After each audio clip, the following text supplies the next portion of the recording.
In this video, I'm going to demonstrate how to make cone packs. You first want to roll out a coil that is bigger than your thumb, but not too big because you want these cone packs to dry fairly quickly. And then you're going to cut them in the length of your thumb or approximately 3 to 4 inches in length. These cones will have to be placed close together to see through the peep. First, make the spoon. The most common mistake when making the spoon at one end of your cone pack is that you don't make it big and wide enough for the O4 to actually completely melt into a liquid within the spoon. So make sure you're thorough in that part of making your cone pack. Then, after you have the spoon exactly how you want it, that's when you're going to start adding your cones. I recommend that you have all your cones ready and available when you get started making your cone packs. We're making cone packs in this video for a cone 7 reduction firing. So I have O4s and I have 5s, and they're going to go in the front because this is a test firing facing one direction. Always hold your cone flat and see which way it falls so that you're sure to put the cone in the cone pack to fall towards the spoon. Then you're going to set it in just a little bit leaning towards the spoon.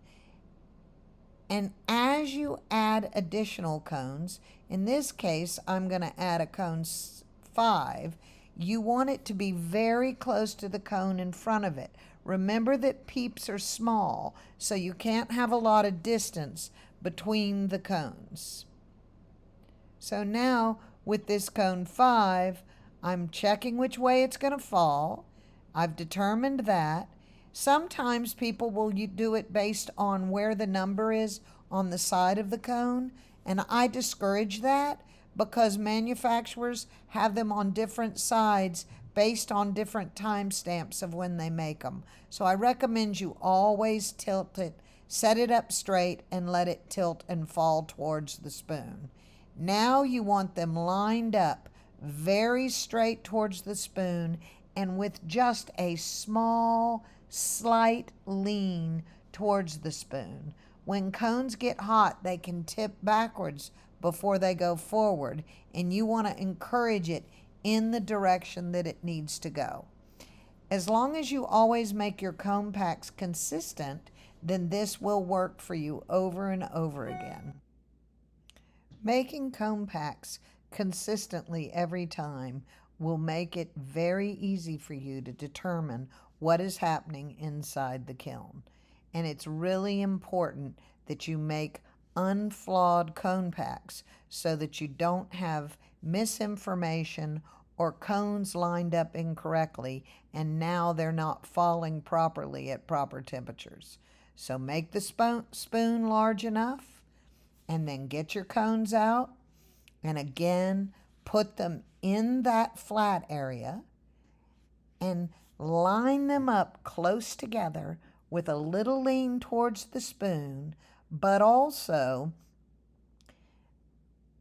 close together so that when you're looking through the peep, you're able to see it. In the case of this firing, which is a test firing, we're going to have 2 cone packs in every peep. The O4 and the 5 will be in the front, going in one direction, and the 6, 7, and 8 will be right behind it going in the other direction. So we have real indicators of our rate of climb, wind to set reduction, and if something happened to the pyrometer, we would still be good to go. So I'm pinching them in tightly, making sure that cone pack is secure before I move on to the next cone pack. You want them the same height, you want the same lean, you want them tightly pushed into the clay. Any excess clay behind your last cone, if it's a lot, you just remove it and smooth that clay out. So I'm looking for that fall again, which is the right direction. There it is, and in I go in towards the spoon. I don't really work too hard on the alignment until I have all the cones in the clay. And so that is a 6, 7, and an 8. I'm pinching them in tightly, working on the lean. Now a real moment of detail to line it up properly. When you're firing in a reduction atmosphere, once you've set reduction at 06 or 04, in this case we're going to set it at 04, the atmosphere in there gets very cloudy and cone packs are hard to see. So what we do at the Village Potters is take black underglaze and put it on the cones in the direction we're going to see it so that it glows when you're looking in there. This is a helpful aid to see your cone in a very cloudy atmosphere. You can see that I am going to take the underglaze now and place it on each cone so that we can see it through the reduction atmosphere. I don't need it on the other cone pack because it is not reduced yet, and so we'll be just fine seeing those.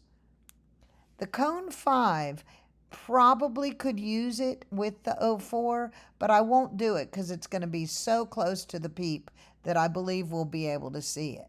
And then when we put them in the kiln, in that peep they face different directions so we get the information. There, I just put it on the cone 5.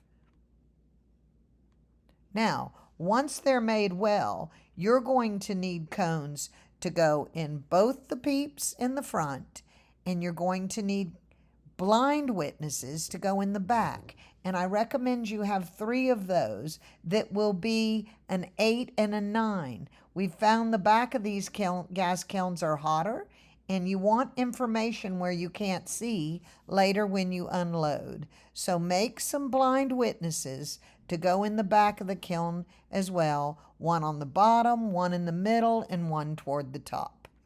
This is a basic 101 on how to make excellent cone packs so that you're ready to go.